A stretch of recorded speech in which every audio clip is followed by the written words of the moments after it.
کچھ شک نہیں کہ انسان کم حوصلہ پیدا ہوا ہے، جب اسے تکلیف پہنچتی ہے تو گھبرا اٹھتا ہے، اور جب ملتا ہے اس کو مال تو بخیل بن جاتا ہے۔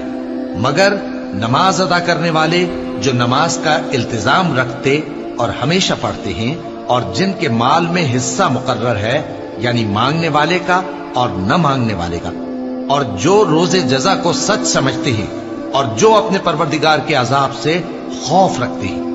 بے شک ان کے پروردگار کا عذاب ہے ہی ایسا کہ اس سے بے خوف نہ ہوا جائے۔ اور جو اپنی شرمگاہوں کی حفاظت کرتے ہیں مگر اپنی بیویوں یا باندیوں سے کہ ان کے پاس جانے میں انہیں کچھ ملامت نہیں،